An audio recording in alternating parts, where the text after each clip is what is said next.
Vamos lá, meu povo, estamos quase lá. Vamos falar sobre as conferências nacionais.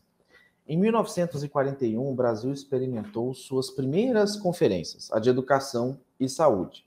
O objetivo da conferência é ampliar o conhecimento do governo federal em todo o país sobre as atividades relacionadas à sua área temática. Né? No caso, em 1941, era em relação à saúde e à educação.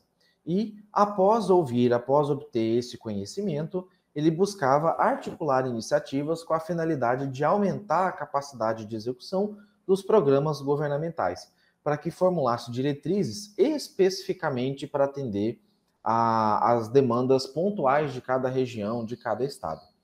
As conferências, bem como os conselhos, não representam uma nova experiência na política brasileira, embora, a partir da Constituição de 88, elas tenham se tornado mais frequentes, mais participativas e mais deliberativas.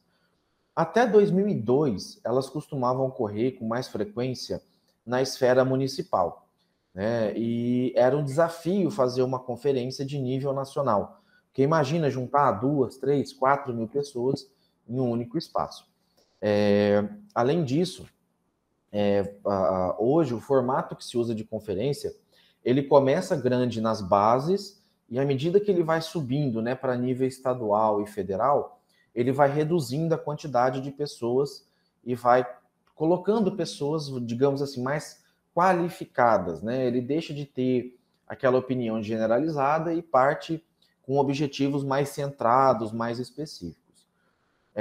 Um exemplo, né, do nível federal foi a 8ª Conferência Nacional de Saúde, que ocorreu em 86, que teve grande participação popular e foi determinante para que na Constituinte fossem garantidas as bases do Sistema Único de Saúde.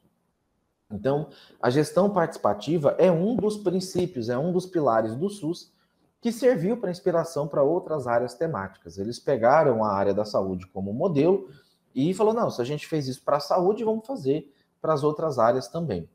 E as conferências, elas são canais institucionais de participação social que têm o objetivo de promover periodicamente o diálogo entre o Estado e sociedade, assim como o Norberto Bobbio previu, né, no livro dele, né, quando ele fala do Estado, governo e sociedade. E elas têm temas específicos, né? Você não vai discutir educação e saúde na mesma conferência. Tá? Até pode ter uma conferência que fale do rumo, né, como fazer saúde, né, como tratar projeto pedagógico de saúde no meio da educação, mas geralmente não é esse o tema, é a temática finalística, a temática da ponta. Tá? Então, as conferências nacionais, elas são, na maior parte dos casos, convocadas pelo presidente da República e organizadas por órgãos do Executivo, né, porque na maioria das vezes está ligada a assuntos que envolvem a administração direta, tá? E sempre que é feita essas conferências, tem a parceria dos conselhos, né, OAB, no caso de quando envolve assuntos relativos a direitos humanos, do Conselho Regional ali, Conselho Federal de Medicina, Conselho Federal de Enfermagem, CREA, né, CFA e por aí vai, né? Entre 2003 e 2011, 44% das conferências foram convocadas por meio de decreto presidencial e as demais foram convocadas por portaria, 24%, ou entre 2 ou mais ministérios, 8%. Tá? E por resolução do Conselho da área, somente 10%. Os formatos dessas conferências envolvem um processo em etapas subsequentes. Então, começa territorial, municipal, regional, estadual e nacional. E elas acabam sendo interconectadas. Não que precisa ter todas essas, mas geralmente as maiores elas acabam acontecendo dessa maneira. Tá? E levam mais tempo, obviamente, também. A Conferência Nacional, ela representa a última etapa do processo e é no momento em que os representantes são escolhidos para debater e eleger as propostas prioritárias. Então, a Unemat realiza agora está a cada 10 anos, né, o seu congresso universitário. E ele começa desse jeito, né? Ele começa nas bases, nos campos, e depois vai subindo até chegar a um encontro único. Tá?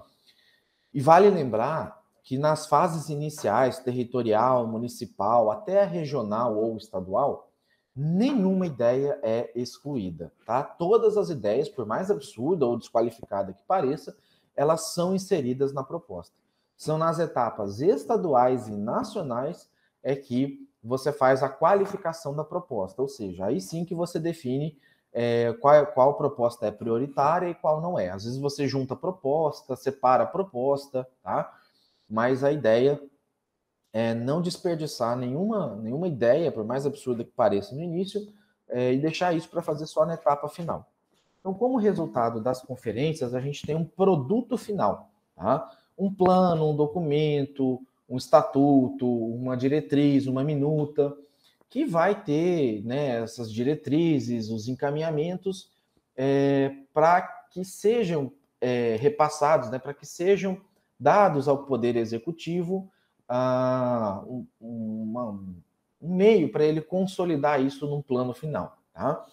Então, essa é uma das virtudes do processo conferencista, o envolvimento dos participantes na formação dos consensos, além do formato de contribuir para a elaboração de pautas políticas e de uma agenda de prioridade, que deve influenciar a política pública em discussão. Então, em geral, o acompanhamento do resultado das conferências ele é monitorado por organizações da sociedade civil em diversos espaços políticos, incluindo os conselhos. No que se refere aos objetivos, a depender do tema que a conferência está discutindo, eles podem variar entre formulação de uma proposta de política pública, podem ser feitos para avaliar as ações de realidades que estão muitas vezes se divergindo, e também pode favorecer o fortalecimento da participação, ou mesmo só a difusão de ideias ali e compromissos, né? Pactos ali para melhoria ao longo prazo. E, consequentemente, os resultados também variam de acordo com os objetivos propostos, né? Reduzir o aquecimento global, isso leva, se conseguir, leva 20, 30, 50 anos. Não adianta botar uma meta para 2, 3 anos que não vai cumprir, tá? O objetivo maior na realização dessa conferência ou das conferências é que o conteúdo desse documento consiga influenciar, seja levado a sério para as políticas e ações implementadas pelo governo, né? Até mesmo, muitas vezes, eles acabam se tornando projeto de lei, tá? Então, com isso, eu concluo aqui também sobre as conferências nacionais, é um assunto bem curtinho, e vejo vocês no nosso último assunto, que eu já estava entrando nele aqui, que é dos modelos de gestão pública e o futuro da participação no Brasil. Então, vejo vocês até lá. Tchau, tchau.